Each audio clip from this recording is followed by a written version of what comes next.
Hello everyone, good morning. Welcome to my YouTube channel. आज की class में मैं लेकर आई हूँ लेसन प्लान 28 जो कि क्लास 10th के लिए है। विषय है अर्थशास्त्र और प्रकरण यानी कि टॉपिक है हमारा टैक्स अर्थात कर। राइट साइड में दिनांक, कालांश और समयावधि लिखी गई हैं। उसके बाद जो शुरुआत होती है वो होती है सामान्य उद्देश्यों से।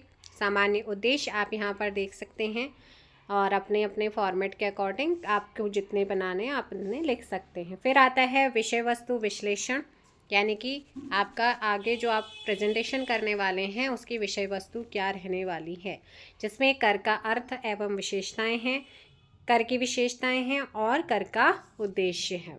फिर आता है विशिष्ट उद्देश्य, जिसमें ज्ञानात्मक, बोधात्मक, प्रयोगात्मक।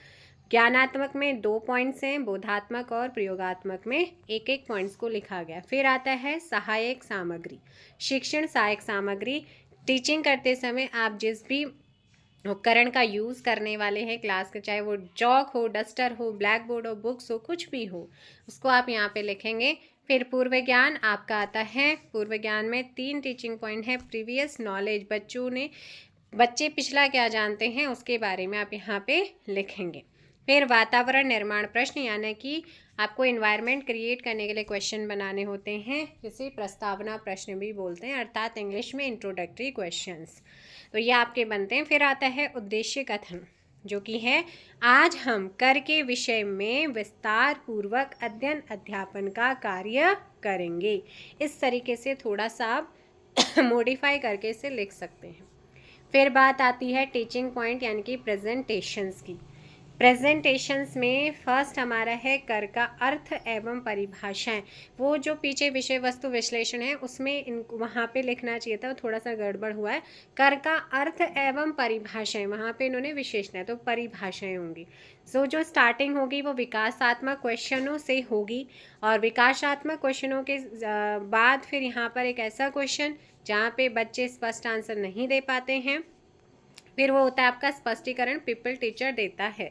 स्पष्टीकरण देते हुए और आपको यहाँ पर उससे रिगार्डिंग आप मिनिएचर्स जरूर लगाइएगा, खुद बना सकते हैं, टेक्स्ट से रिगार्डिंग बनाइएगा। फिर मूल्यांकन क्वेश्चन, इसी से रिगार्डिंग मूल्यांकन क्वेश्चन आपने पूछने होते हैं बच्चों से और उन्हें लिखना होता है। फिर आता है सेकेंड टीचिंग पॉइंट, कर की विशेषताएं। इनको भी ऊपर फर्स्ट टीचिंग पॉइंट की तरह सबसे पहले विकासात्मक, फिर स्पष्टीकरण, और स्पष्टीकरण करते हुए आपका ये जो खाली जगह है वो अच्छी नहीं लगती है, तो आप यहाँ पर क्या कर सकते हैं, मिनिएचर्स का यूज़ कर सकते हैं। तो यहाँ पर आप मिनिएचर्स लगाएंगे और फिर वही है वास्तविक अधिगम उपलब्धि क्वेश्चन, या इसी को हम बोल सकते हैं मूल्यांकन क्वेश्चन, आपने यहाँ से इससे रिगार्डिंग करना है। जैसे ही कंप्लीट होता है कर के उद्देश्य, कि कर के उद्देश्य क्या है, third and last teaching point है। डेवलपिंग क्वेश्चन से ही शुरुआत होगी स्पष्टीकरण करते हुए, है ना, चल देंगे और स्पष्टीकरण टीचर करता रहेगा, जो पीपल टीचर है, छात्र ध्यानपूर्वक सुनते हैं। प्रविधि आप यहाँ लिख सकते हैं, नहीं तो आप यहाँ पे मिनिएचर्स लगा दीजिएगा, इससे रिगार्डिंग उद्देश्यों से रिगार्डिंग शॉर्ट में आप उसे बना सकते हैं।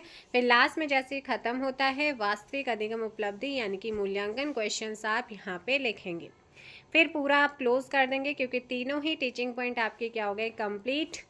मैं हर उसमें बता रही हूँ कि कहीं कहीं का फॉर्मेट है, ब्लैक बोर्ड जो होता है श्यामपट्ट सारांश, उसको आपके प्रेजेंटेशन के साथ ही ऐड कर दिया जाता है, लेकिन यहाँ का जो फॉर्मेट है वो कुछ इस तरीके से अलग से आपने लगाना है। श्यामपट्ट सारांश, black chart paper, white pen का यूज़ हुआ है, सिल्वर पेन भी यूज़ कर सकते हैं, लेकिन सिल्वर पेन जो है तो वो जल्दी से मिटने लग जाता है। श्यामपट्ट सारांश में जो आपकी तीनों टीचिंग पॉइंट्स उन्हें बहुत शॉर्ट्स में यहाँ पे लिखना होता है। फिर आता है पुनरावृत्ति प्रश्न। पुनरावृत्ति में आप सत्य असत्य, रिक्त स्थान, मैचिंग वाले क्वेश्चन बना सकते हैं। फिर आता है गृह कार्य यानी कि होमवर्क, जो कुछ भी आपने पढ़ाया है उसी से रिगार्डिंग आप होमवर्क देंगे, चाहे आप एक्टिविटी दे या क्वेश्चन दे, जो भी दे वो आप यहाँ पे लिखेंगे। फिर आता है रेफरेंस यानी कि संदर्भ। संदर्भ जहाँ से आप पढ़ा रहे हैं, जिस बुक से आपने इस लेसन प्लान को तैयार किया है उसे आप ज़रूर यहाँ पे लिख सकते हैं। तो ये आपका लेसन प्लान होता है complete. Thank you so much, bye bye, take care. जय हिंद, जय भारत, जय उत्तराखंड।